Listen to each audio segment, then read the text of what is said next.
ప్రభునందు ప్రియమైన దేవుని సంఘానికి ప్రభు యొక్క నామంలో మీకు అందరికీ శుభాలు తెలియజేసుకుంటూ లెంట్లోని 2వ ఆదివారంలోనికి మనల్ని ప్రవేశపెట్టినటువంటి దేవాదేవునికి కోటాను కోట్ల వందనాలు చెల్లించుకుంటూ ఈ దినము కొరకు ఏర్పాటు చేయబడినటువంటి లేఖన భాగాలు పాత నిబంధన పాఠము నిర్గమాకాండము 33వ అధ్యాయము 17 నుండి 23 వచనాలు, పత్రికా పాఠము 1 యోహాను పత్రిక 2వ అధ్యాయము 12 నుండి 17 వచనాలు, సువార్త పాఠము లూకా సువార్త 10వ అధ్యాయము 17 నుండి 20 వచనాలు ఈరోజు మనకి ఇవ్వబడినటువంటి లేఖన భాగాలు.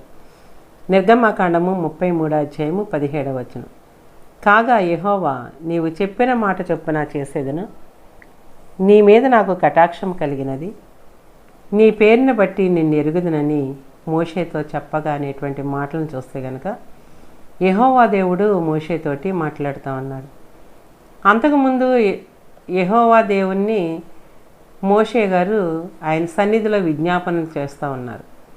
ఆ విజ్ఞాపన విన్నటువంటి యెహోవా దేవుడు ఏమంటున్నాడంటే కనుక, నీవు చెప్పిన మాట చొప్పున చేస్తాను. చూడండి, ఇది ఎంత శ్రేష్టమైనటువంటి మాట అంటే కనుక, పరలోకపు తండ్రి ఒక మానవునితో నీవు చెప్పిన మాట చొప్పున నేను చేస్తాను అని అంటే ఇంతకంటే ధన్యకరమైనటువంటి జీవితము ఏ మానవునికి కూడా ఉండదు. మరలా ఏమంటున్నారు, నీ మీద నాకు కటాక్షం కలిగింది అంటే నీ మీద నాకు దయ కలిగింది, నీ పేరుని బట్టి నిన్ను ఎరుగుదును అంటున్నారు. అంటే ఈ రోజున మోషే గారికి ఉన్నటువంటి ధన్యకరమైనటువంటి జీవితం. మోషే గారితో దేవుడు ఏమన్నాడు, ఈ రోజున మనం అనేకమైనటువంటి విజ్ఞాపనలు ప్రభు పాదాలు చెంత పెడతా ఉంటాం. అయితే ప్రభువు నీ మాట చొప్పున నేను చేస్తాను, నీవు అడిగింది నేను నీకు ఇస్తాను అని మనతో మాట్లాడితే కనుక ఇంకా మానవ జీవితానికి మన జీవితానికి అంతకంటే అదృష్టం ఏమీ కూడా ఉండదు. అందుకని మోషే చెప్పినటువంటి మాట ప్రకారం దేవుడు చేస్తాను ఉన్నటువంటి మాటను మనము ఆలోచన చేస్తే గనక అసలు పరిశుద్ధ గ్రంథంలో ఏముంటుంది? దేవాదేవుడు ఎప్పుడు కూడా మానవులకి ఆజ్ఞలు ఇస్తూ ఉంటాడు, కట్టడలు ఇస్తూ ఉంటాడు, వాటి ప్రకారం జీవించమంటాడు, వాటి ప్రకారం నడుచుకోవండి, ఇలా చేయొద్దు అలా చేయవద్దు అని శాసించేటువంటి దేవుడు మనకి ఎక్కువగా కనిపిస్తారు. దేవుని శాసనం ఏది ఉన్నదో దాని ప్రకారం మానవుడు ఖచ్చితంగా నడుచుకోవాల్సిందే. ఎందుకంటే కనుక దేవుడు చెప్పినట్టు మానవుడు నడుచుకోవటం దేవునికి మానవునికి మధ్య కలిగినటువంటి అత్యంత సన్నిహిత సంబంధం, లేకపోతే ఆత్మీయ సంబంధాన్ని సూచిస్తుందని మనకి తెలుసు. అయితే యోహాను సువార్త 10వ అధ్యాయము 15వ వచనంలో ఒక చక్కటి మాట వ్రాయబడింది. తండ్రి నన్ను ఎలాగూ ఎరుగునో, నేను తండ్రిని ఎలాగూ ఎరుగుదునో, అలాగే నేను నా గొర్రెలను ఎరుగుదును, నా గొర్రెలు నన్ను ఎరుగును, మరియు గొర్రెల కొరకు నా ప్రాణం పెట్టుచున్నాను అంటున్నారు. చూడండి ఎంత శ్రేష్టమైనటువంటి మాట అంటే కనుక యేసు ప్రభు వారు అంటున్నారు, పరలోకపు తండ్రికి నేను ఎలా తెలుసో నాకు పరలోకపు తండ్రి తెలుసు, మీరు నాకు ఎలా తెలుసో నేను కూడా మీకు అలాగే తెలుసు, అందుకని మీ కొరకు నేను నా ప్రాణం పెడుతున్నాను అంటున్నారు.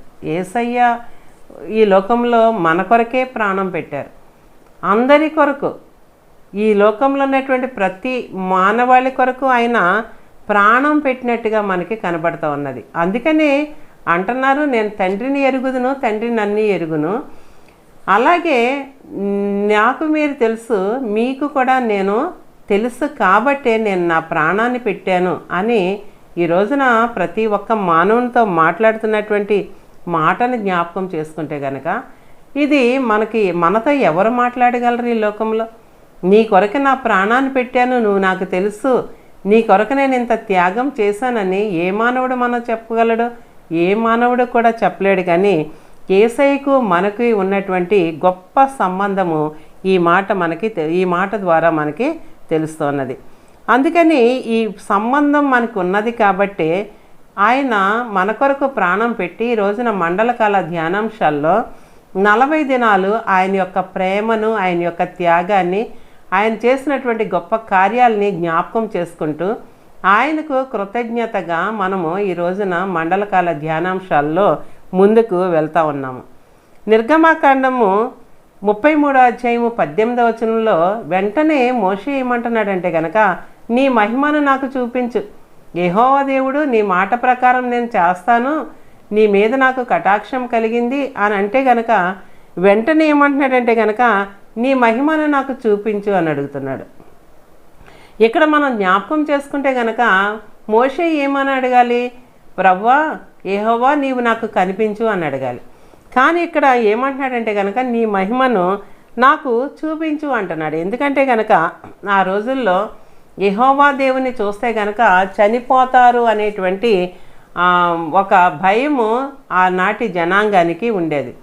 అందుకని ఏమంటారంటే కనుక ప్రభు ప్రత్యక్షంగా ఎవరు చూడలేరు కాబట్టి ఆయన మహిమను చూపించమని అంటుంటే కనుక మరలా వెంటనే యెహోవా దేవుడు జవాబిస్తూ ఉన్నాడు. నిర్గమకాండం 33వ అధ్యాయము 19వ వచనం, ఆయన నా మంచితనమంతయు నీ ఎదుట కనపరిచేదను, యెహోవాను నామము నీ ఎదుట ప్రకటించేదను, నేను కరుణించి వారిని కరుణించేదను, ఎవరి యందు కనికరపడేదనో వాని యందు కనికరపడేదను అంటున్నాడు. ఏమంటున్నారంటే కనుక నా మంచితనం అంతా నీ ఎదుట నేను కనపరుస్తాను, నా నామాన్ని నీ ఎదుట ప్రకటిస్తాను అని వాగ్దానం చేస్తున్నటువంటి దేవాదేవుడు మనకి కనిపిస్తున్నాడు. అంటే ఏమంటున్నాడంటే కనుక నీవు నాకు నీ మహిమను కనపరచు అంటే కనుక నా మంచితనం అంతా కూడా నీ ఎదుట నేను చూపిస్తాను. ఒక ఉదాహరణ మనం జ్ఞాపకం చేసుకుంటే కనుక మనోహ భార్య మనకు తెలుసు. న్యాయాధిపతుల గ్రంథము 13వ అధ్యాయము 22వ వచనం, ఆయన యెహోవా దూత అని మనోహ తెలుసుకొని మనము దేవుని చూచితిమి గనక మనము నిశ్చయముగా చనిపోదుమని తన భార్యతో అనగా అని ఇక్కడ వ్రాయబడి ఉన్నది. అయితే ఈ న్యాయాధిపతుల గ్రంథము 13వ అధ్యాయాన్ని మనం జ్ఞాపకం చేసుకుంటే కనుక దాను వంశస్థుడైనటువంటి మనోహకు సంతానం లేదు. అతని భార్య గొడ్రాలుగా అనేక నిందలు అనుభవిస్తూ ఉన్నది. వారి ప్రార్థనల ద్వారా దేవుని దూత ప్రత్యక్షమైంది. వారికి కలగబోయేటువంటి సంతానం గురించి మనోహ భార్యకు వివరించారు. అయితే మనోహ భార్య మనోహకు చెప్పినప్పుడు మనోహ ఏమాత్రమో నమ్మకుండగా మరలా రెండోసారి దూతను పంపించమని దేవుని ప్రత్యక్షమైన అవమని ప్రార్థించినప్పుడు మరలా యెహోవా దూత ప్రత్యక్షమై వారితో మాట్లాడి ఆ బలిపీఠం మీద ఉన్నటువంటి ఆ జ్వాలల్లో నుండి పరలోకానికి ఆరోహణైనప్పుడు మనోహ చాలా భయపడిపోతాడు. మనం దేవుని చూచాము కాబట్టి మనము బ్రతకము అని మనోహ భయపడిపోతున్నప్పుడు భార్య ధైర్యం చెప్తా ఉన్నది. ఎందుకంటే కనుక మనకి శుభవర్తమానము అందించడానికి మాత్రమే వచ్చారు, శుభవార్త చెప్పడానికి మాత్రమే, మనకు సంతానము కలుగుతుందని చెప్పడానికి మాత్రమే వచ్చారని మరి ధైర్యపరిచినటువంటి మనోహ భార్య మనకి కనపడుతుంది. మనోహ దంపతులకు సంసోన్ అనేటువంటి దేవుని ఆత్మ కలిగినటువంటి దేవుని ఆత్మ తోడుగా ఉన్నటువంటి మరి సంసోన్ అనేటువంటి గొప్ప కుమారుడు వారికి జన్మిస్తాడు. ఇదంతా మనకి తెలుసు. అయితే ఈ రోజున మనకి ఈ వాక్య భాగం ద్వారా మనకు తెలిసేది ఏంటంటే కనుక పరిశుద్ధుల కన్నులు దేవుని చూచేటువంటి అవకాశాన్ని కలిగి ఉంటాయి. ఎందుకంటే కనుక పరిశుద్ధులమయ్యి ఈ రోజున మోషే గారు పరిశుద్ధుడిగా ఉన్నారు. దేవుడు ఏది చెప్తే దాన్నే చేశారు. దేవుని మాట ప్రకారం జీవించారు. 40 సంవత్సరాలు ఇశ్రాయేలీలు సనుగుడు గొనుగుడు ఆయన మీద తిరుగుబాటులు అయినా కానీ దేవుని మాట ప్రకారము వారిని 40 సంవత్సరాలు అరణ్యంలో నడిపిస్తూనే ఉన్నాడు. అయితే పరిశుద్ధులమైతే గనక మనము మోషే గారిలాగా పరిశుద్ధులమైతే గనక దేవుణ్ణి చూడాలని ఆశపడి ప్రార్థిస్తే గనక ఆయన మనకు ప్రత్యక్షమవుతారు. ఆయన రాజ్య వారసులు మనం అవుతాం.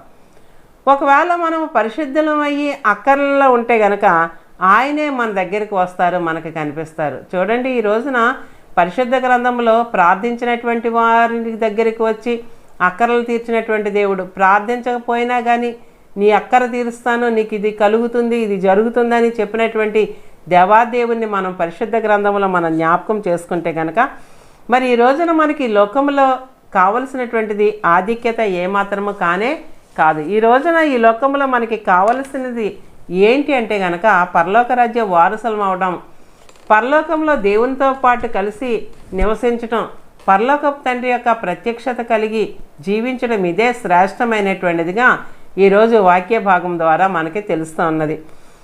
అందుకని ఈ రోజున ఇవ్వబడినటువంటి సువార్త పాఠంలో లూకా సువార్త 10:20 అయినను దయ్యములు మీకు లోబడుచున్నవని సంతోషింపక మీ పేర్లు పరలోకమందు వ్రాయబడి ఉన్నవని సంతోషించుడని వారితో చెప్పాను. ఈ మాటలు ఎప్పుడో మనకు తెలుసు. యేసయ్య 70 మంది శిష్యుల్ని పిలిచి ఇద్దరిద్దరిగా సువార్తకు పంపిస్తారు.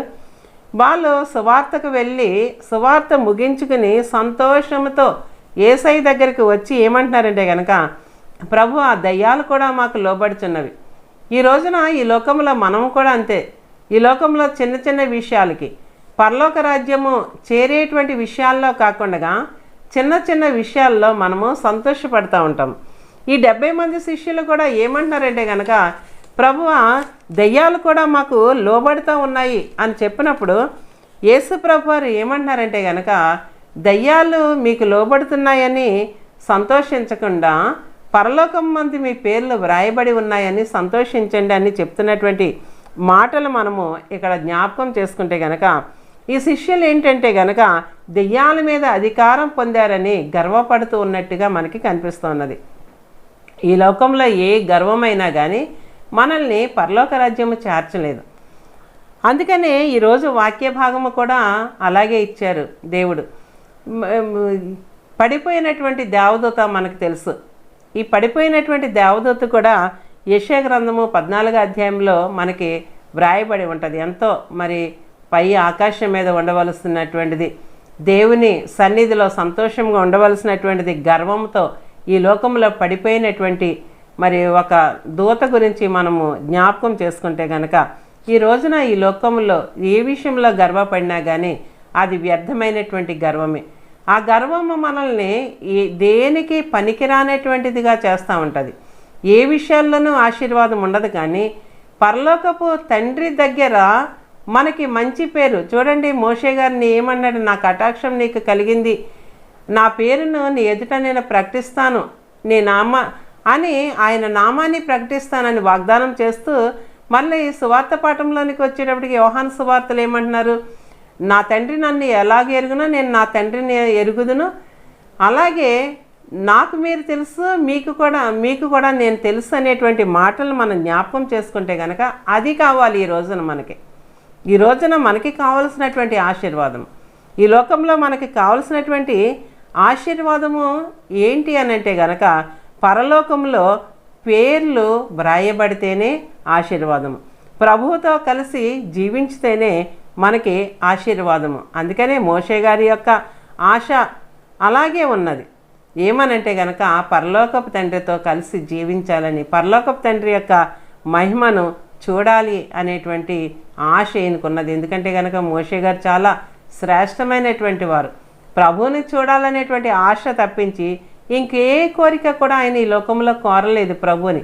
ఈ రోజున మనము ఎన్నో కోరికలు, ఎన్నో ఆశలు, అవన్నీ కూడా అది కావాలి ఇది కావాలని మనం అడుగుతూనే ఉంటాం. ఈ లోకానుసారమైనటువంటివి అడుగుతూనే ఉంటాం. కానీ వాటి వల్ల ఎటువంటి ఉపయోగము లేదని ప్రభు ఈ రోజున మనకి తన వాక్యం ద్వారా హెచ్చరిస్తూ ఉన్నారు. అందుకని 1 యోహాను పత్రిక ఈరోజు మనకి ఇవ్వబడినటువంటి పత్రికా పాఠం 1 యోహాను పత్రిక 2వ అధ్యాయం 15వ వచనంలో, ఈ లోకమునైనను లోకములో ఉన్న వాటినైనను ప్రేమింపకడి, ఎవడైనాను లోకమును ప్రేమించిన ఎడల తండ్రి ప్రేమ వానిలో ఉండదు. లోకంలో ఉన్నదంతయు శరీరాశయు నేత్రాశయు జీవపు డంబమును తండ్రి వలన పుట్టినవి కావు, అవి లోక సంబంధమైనవి అని ఇక్కడ వ్రాయబడినది. అందుకే అంటారు, ఈ లోకమునైనను ఈ లోకంలో ఉన్న వాటినైనాను ప్రేమించకండి. మీరు లోకాన్ని ప్రేమిస్తే కనుక మీలో తండ్రి ప్రేమ ఉండదు. ఎందుకంటే కనుక ఈ లోకంలో ఉన్నదంతా శరీరాశ, నేత్రాశ, జీవపు డంబము, ఇవన్నీ కూడా ఈ 3 మీకు ఉంటాయి. ఈ లోకాన్ని ప్రేమిస్తే కనుక శరీరాశ మీకు ఉంటుంది, నేత్రాశ మీకు ఉంటుంది, జీవపు డంబం ఉంటుంది.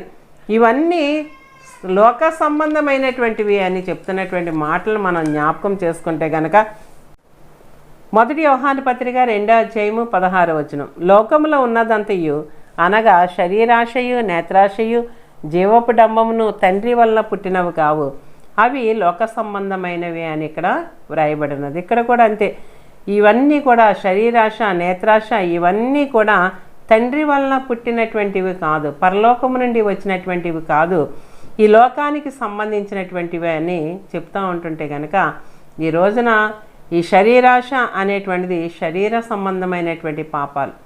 ఈ మండలకాల ధ్యానాంశాల్లో శరీర సంబంధమైనటువంటి పాపాలు విడిచిపెట్టి ఇంకెప్పుడు కూడా ఆ పాపాల జోలికి వెళ్ళకూడదు. చనిపోయేంత వరకు కూడా ఆ పాపాల జోలికి వెళ్ళకుండా ఉంటేనే పరలోక రాజ్యం యొక్క వారసత్వము, తండ్రి మహిమతో తండ్రితో పాటు కలిసి ఉండేటువంటి భాగ్యం.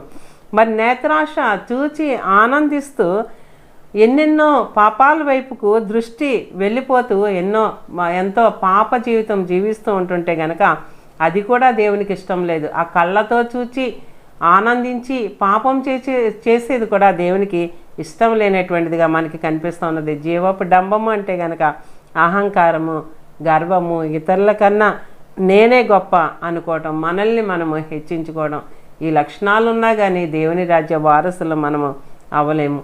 అందుకని హవ్వ ఆదాములు ఈ శరీరాశ, నేత్రాశ, ఈ జీవపు డంబాలతోనే పతనమయ్యారు అని పరిశుద్ధ గ్రంథం ద్వారా మనకి తెలుస్తున్నది. వీటి ద్వారానే యేసయ్య కూడా శోధింపబడ్డారు. శరీరాశ, నేత్రాశ, ఈ జీవపు డంబంలోనికి సాతాను తీసుకుని వెళ్ళాలని ఆశపడింది యేసయ్య లోకంలో ఉన్నప్పుడు. కానీ యేసయ్య వాక్యం ద్వారా వాటిని జయించి విశ్వాసులకు మాదిరిగా ఉన్నారు. ఈ రోజున చూడండి, 1 యోహాను పత్రిక 2:17 ఉంటుంది, లోకమును దాని ఆశయు గతించిపోవచ్చున్నవి కానీ దేవుని చిత్తమును జరిగించువాడు నిరంతరము నిల్చును. ఈ లోకము గతించిపోతుంది, ఈ లోకంలో మన ఆశలు కూడా గతించిపోతాయి. కానీ దేవుని చిత్తము ఎవరైతే జరిగిస్తారో వారు నిరంతరము నిలుస్తారు అనేటువంటి మాటను మనం జ్ఞాపకం చేసుకుంటే కనుక మనం దేవుని చిత్తాన్ని జరిగించాలి, దేవుని మాట ప్రకారం జీవించాలి. మోషే గారిలాగా మరి దేవుణ్ణి చూడాలనేటువంటి ఆశ, పరలోక రాజ్యంలో చేరాలనేటువంటి ఆశతో మరి మనము ప్రతిదినము జీవించాలి. అటువంటి గొప్ప ధన్యత దేవాదేవుడు మనకు దయచేయాలని కోరుకుంటూ నా మాటలు నేను ముగిస్తున్నాను. ప్రార్థన చేసుకుందామండి. మహాపరిశుద్ధుడైన తండ్రి, మహాగణుడ, నీ బంగారు పాదములకు లెక్కలేని స్థుతులు, స్తోత్రములు, వేలాది వందనాలు చెల్లించుకుంటున్నా తండ్రి. నాయన మోషే గారు నా తండ్రి నీ మహిమను చూడాలని ఆశపడ్డారు. యెహోవా దేవుడు నీ మాట చొప్పున నేను నీకు జరిగిస్తాను అంటే ఆయన వెంటనే నీ మహిమను నాకు చూపించు అన్నారు. ఆయనకి ఇంకే లోకాశ లేదు నా తండ్రి, ఏ జీవపు డంబము లేదు, ఏ నేత్రాశ లేదు నా తండ్రి. మేము కూడా అలాగే నా తండ్రి శరీరాశ, నేత్రాశ, జీవపు డంబములు లేకుండా నాయన ఎల్లవేళలా నీ సన్నిధిలో వర్ధిల్లడానికి నీ కృపను దయచేస్తే మీరే మహిమ పొందవలసిందని యేసయ్య పరిశుద్ధ నామమున అడుగుచున్నాం తండ్రి. ఆమేన్. తండ్రి, కుమార, పరిశుద్ధ ఆత్మిక త్రియేక దేవుని దీవెన ఇప్పుడు ఎల్లప్పుడు మనందరి కుటుంబాలకు ఎల్లవేళలా సదా తోడుగుండును గాక.